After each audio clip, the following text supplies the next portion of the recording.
નમસ્કાર વહાલા દોસ્તો। આજકાલ આપણી આજુબાજુની પરિસ્થિતિ અને આ મહામારીઓને જોઈને તમારા મનમાં પણ એવો વિચાર આવતો હશે કે ભાઈ હવે તો કળિયુગ એની માથે પૂગ્યો છે અને આ દુનિયાનો અંત નજીક છે। પણ સાચું કહું તો ગગી એટલે કે પૃથ્વી પર આ સત્ય નથી દોસ્તો। આપણા હિન્દુ શાસ્ત્ર સૂર્ય સિદ્ધાંત મુજબ જોઈએ તો કળિયુગ બેઠો એને હજી જાજો ટાઈમ નથી થયો। આ તો ખાલી કળિયુગની શરૂઆત છે, એનો અંત આવવામાં તો હજી વાર છે। કળિયુગની શરૂઆત કેવી રીતે થઈ આ બાબતે જો આપણે આપણા પુરાણો, મહાભારત, મનુસ્મૃતિ અને સૂર્ય સિદ્ધાંત જેવા ગ્રંથોના પાના ફેરવીએ ને તો કળિયુગના આ ભયાનક પ્રભાવ વિશે ઘણું જાણવા મળે। એવી ઘણી વાતો સામે આવે છે જે કળિયુગની શરૂઆત હારે જોડાયેલી છે। એમાં સૌથી પ્રખ્યાત કથા મુજબ પૃથ્વી પર કળિયુગનું પગલું પડવા પાછળ રાજા પરીક્ષિતની એક ભૂલ જવાબદાર છે। તો ચાલો જાણીએ કે એવી તે કઈ ભૂલ હતી જેના લીધે કળિયુગ પૃથ્વી પર આવ્યો જ નહીં પણ અહીંયા ડેરો જમાવીને બેસી ગયો। દોસ્તો, આ વિડિયો કળિયુગની શરૂઆતના આ સત્યને ઉજાગર કરે છે। ધાર્મિક પુરાણ ચેનલમાં તમારું હાર્દિક સ્વાગત છે। વિડિયોને આગળ વધારીએ અને એ કથા જાણીએ જે કળિયુગના આગમન સાથે જોડાયેલી છે। હા, આ એ જ રાજા પરીક્ષિતની વાત છે જેની આપણે શરૂઆતમાં ચર્ચા કરી। શું તમે ક્યારેય વિચાર્યું છે કે કળિયુગને પૃથ્વી પર આવવું જ કેમ પડ્યું? જ્યારે મહાભારત પૂરું થયું ત્યારે દ્વાપર યુગનો અંત પણ નજીક હતો। ભગવાન શ્રીકૃષ્ણ પોતાનું કામ પૂરું કરીને વૈકુંઠ ધામ સિધાવ્યા ત્યારે પાંડવોનું મન પણ આટલી હિંસા અને રાજકાજ પછી પૃથ્વી પર ચોંટતું નહોતું। એમણે બધું ત્યાગીને મોક્ષની યાત્રાએ જવાનો નિર્ણય કર્યો। ધર્મરાજ યુધિષ્ઠિરે પોતાનું આખું રાજપાટ અભિમન્યુના દીકરા પરીક્ષિતને સોંપી દીધું અને પોતે દ્રૌપદી સાથે હિમાલય ભણી નીકળી ગયા। હવે પૃથ્વી પર રાજા પરીક્ષિતનું રાજ હતું। ભગવાન કૃષ્ણ અને વિદુર જેવા જ્ઞાનીઓના ગયા પછી પણ તેઓ રાજપાટ હરખી રીતે ચલાવવાની કોશિશ કરતા હતા। કહેવાય છે કે જ્યારે પાંડવો હિમાલય ગયા ત્યારે એક દી ધર્મ પોતે બળદનું રૂપ લઈને અને ગાયના રૂપમાં પૃથ્વી દેવી સરસ્વતી નદીના કાંઠે બેસીને વાતો કરતા હતા। ગાયરૂપી પૃથ્વીની આંખમાં આંસુડાની ધાર વહેતી હતી। પૃથ્વીને દુઃખી જોઈને ધર્મરૂપી બળદે પૂછ્યું, દેવી, શું તું એ જોઈને ગભરાઈ ગઈ છો કે મારો ખાલી એક જ પગ છે કે પછી તને એ દુઃખ છે કે હવે તારા પર પાપીઓનું શાસન આવશે? ત્યારે પૃથ્વીદેવી બોલ્યા, હે ધર્મ, તું તો બધું જાણે છે। શ્રીકૃષ્ણ ભગવાન પોતાના ધામમાં વયા ગયા એટલે કળિયુગે મારા પર કબજો કરી લીધો છે। કાનુડાના ચરણો મારા પર પડતા ત્યારે હું મારી જાતને ભાગ્યશાળી માનતી પણ હવે એ મારો સદભાગ્યનો સૂરજ આથમી ગયો છે। જ્યારે આ બેય વાતો કરતા હતા ત્યારે જ પાપી કળિયુગ ત્યાં આવી પહોંચ્યો અને ગાય બળદને મારવા માંડ્યો। ઈ ટાણે જ રાજા પરીક્ષિત ત્યાંથી નીકળ્યા। આ દ્રશ્ય જોઈને રાજાને ભારે રીસ ચડી।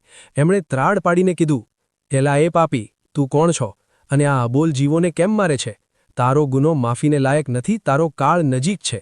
રાજાની ગર્જના સાંભળીને કળિયુગ તો થર ધ્રુજવા માંડ્યો। એણે પોતાનો વેશ ઉતારીને રાજાના પગ પકડી લીધા અને કરગરવા માંડ્યો।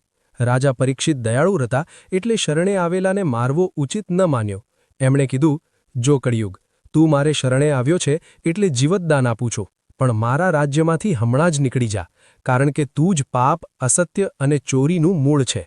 ત્યારે કળિયુગે બહુ ચતુરાઈથી કીધું, મહારાજ, આખી પૃથ્વી પર તમારું જ રાજ છે, મારે જાવું ક્યાં? મને રહેવા માટે કોઈક જગ્યા તો આપો। ત્યારે રાજાએ વિચારીને કળિયુગને સોનામાં રહેવાની જગ્યા આપી। કળિયુગ ત્યાંથી જતો તો રહ્યો પણ અદૃશ્ય થઈને રાજા પરીક્ષિતના સોનાના મુગટમાં જઈને બેસી ગયો અને આમ પૃથ્વી પર કળિયુગનો ડેરો જામી ગયો। માર્કંડેય પુરાણમાં લખ્યું છે કે કળિયુગના રાજાઓ પોતાની મરજી મુજબ પ્રજા પર જુલમ કરશે, ટેક્સ ઉઘરાવશે અને ધર્મને બદલે ડર ફેલાવશે। લોકો લાલચ અને જુઠ્ઠાણામાં ફસાઈ જશે। દીકરો બાપ સામે થશે, સ્ત્રીઓ સુરક્ષિત નહીં રહે અને લોકો નશાના રવાડે ચડશે। બ્રાહ્મણો જ્ઞાની નહીં રહે અને વ્યાપારીઓ અપ્રમાણિક થઈ જશે। ટૂંકમાં માણસાઈ મરી પરવારશે। તમને ખબર છે, યુગચક્ર પ્રમાણે કળિયુગ 4,32,000 વર્ષનો છે। કળિયુગ એટલે કલેશ અને પાખંડનો યુગ। આર્યભટ્ટ જેવા વિદ્વાનોના મતે કળિયુગને હજી માંડ 5,122 વર્ષ થયા છે, એટલે કે 4,26,878 વર્ષ તો હજી બાકી છે। પુરાણોમાં લખ્યું છે કે સતયુગમાં માણસની ઊંચાઈ 32 ફૂટ હતી, ત્રેતામાં 21 ફૂટ, દ્વાપરમાં 11 ફૂટ અને અત્યારે કળિયુગમાં તો માણસ માંડ 5 ફૂટનો રહી ગયો છે। પાપનું પ્રમાણ વધતું જ જાય છે। પણ દોસ્તો, જ્યારે આ પાપનો ઘડો ભરાઈ જશે ત્યારે ભગવાન વિષ્ણુ કલ્કી અવતાર ધારણ કરશે। શંભલ નામના ગામમાં જન્મીને સફેદ ઘોડા પર સવાર થઈને હાથમાં ચમકતી તલવાર લઈને તેઓ આવશે અને પાપીઓનો નાશ કરશે. એના પછી ફરીથી સતયુગની સ્થાપના થશે. શાસ્ત્રો કહે છે કે કળિયુગ ભલે ગમે એટલો ખરાબ હોય, પણ મોક્ષ મેળવવો આ યુગમાં સૌથી સહેલો છે. કોઈ મોટા યજ્ઞ કે તપની જરૂર નથી. બસ હરિનું નામ લેવાથી જ માણસ તરી જાય છે. શાસ્ત્રોમાં લખ્યું છે, કલૌ કેશવ કીર્તનાત, એટલે કે કળિયુગમાં માત્ર ભગવાનના નામનું કીર્તન કે સ્મરણ કરવાથી જ મુક્તિ મળે છે. સતયુગમાં હજારો વર્ષ તપ કરવું પડતું, ત્રેતામાં મોટા યજ્ઞો અને દ્વાપરમાં પૂજા અર્ચના વિધિપૂર્વક કરવી પડતી. કળિયુગમાં તમે ગમે ત્યાં હો, બસ સાચા મનથી ભગવાનનું નામ લો, જેમ કે હરે કૃષ્ણ, ઓમ નમઃ શિવાય કે શ્રીરામ. આ મન પર કળિયુગની નકારાત્મકતા હાવી થવા દેશે નહીં. 2. સત્સંગ અને સદ્વિચારો. કળિયુગનો સૌથી મોટો હુમલો માણસની બુદ્ધિ પર થાય છે. નકારાત્મક વાતો, હિંસા અને ખોટા સમાચારોથી દૂર રહીને સારા પુસ્તકો વાંચો, જેમ કે શ્રીમદ્ ભગવદ્ ગીતા, રામાયણ. જેવા લોકો સાથે તમે રહેશો તેવી તમારી વૃત્તિ બનશે. તેથી સંતો અને જ્ઞાની લોકોનો સંગ કરો. 3. દાન અને સેવા. કળિયુગમાં દાન એ સૌથી મોટો ધર્મ માનવામાં આવ્યો છે. પોતાની કમાણીનો અમુક ભાગ ગરીબો, પશુપક્ષીઓ કે જરૂરિયાતમંદની સેવામાં વાપરવો. નિસ્વાર્થ ભાવે કરેલી સેવા તમારા કર્મોના ફળને સુધારે છે અને કળિયુગના દુષ્પ્રભાવને ઘટાડે છે. કળિયુગ વિશે વિસ્તૃત અને રોચક માહિતી. કળિયુગનું વિજ્ઞાન. બ્રહ્માંડના ચક્ર મુજબ જેમ ઋતુઓ બદલાય છે તેમ યુગો બદલાય છે. કળિયુગ એ આધ્યાત્મિક શિયાળો છે જ્યાં જ્ઞાન અને ધર્મનો સૂર્ય બહુ ઓછો દેખાય છે. કળિયુગ ક્યાં વસે છે? શ્રીમદ્ ભાગવત મુજબ જ્યારે રાજા પરીક્ષિતે કળિયુગને રહેવા માટે જગ્યા આપી ત્યારે તેણે આ 5 જગ્યાઓ પસંદ કરી. 1. દ્યુત એટલે કે જુગાર, જ્યાં છેતરપિંડી થતી હોય. 2. પાન એટલે કે નશો, દારૂ અને અન્ય નશીલા પદાર્થોમાં. 3. સ્ત્રીસંગ એટલે કે અનૈતિક સંબંધો અને વ્યભિચારમાં. 4. સુના એટલે કે હિંસા, જ્યાં નિર્દોષ જીવોની હત્યા થતી હોય. 5. સુવર્ણ એટલે કે સોનું, જે ખોટી રીતે કમાયેલું હોય. અહીં સોનું એટલે માત્ર ધાતુ નહીં, પણ લોભ અને અહંકાર. કળિયુગનો અંત કેવો હશે? 1. ગંગાજીનો ત્યાગ. કહેવાય છે કે કળિયુગના 10,000 વર્ષ પૂરા થતાં ગંગાજી પૃથ્વી પરથી અદૃશ્ય થઈ જશે અને વૈકુંઠ ધામ પરત ફરશે. 2. માણસની સ્થિતિ. લોકોની ઊંચાઈ ઘટીને બહુ નાની થઈ જશે. 5 વર્ષની બાળકી ગર્ભવતી બનશે અને 12-15 વર્ષે માણસ વૃદ્ધ થઈ જશે. 3. કુદરતી પ્રકોપ. અતિવૃષ્ટિ, દુષ્કાળ અને ગરમી એટલી વધશે કે પૃથ્વી તટડવા લાગશે. સારાંશ. કળિયુગમાં જીતવા માટે શારીરિક બળ કરતાં માનસિક બળ અને શ્રદ્ધા વધુ જરૂરી છે.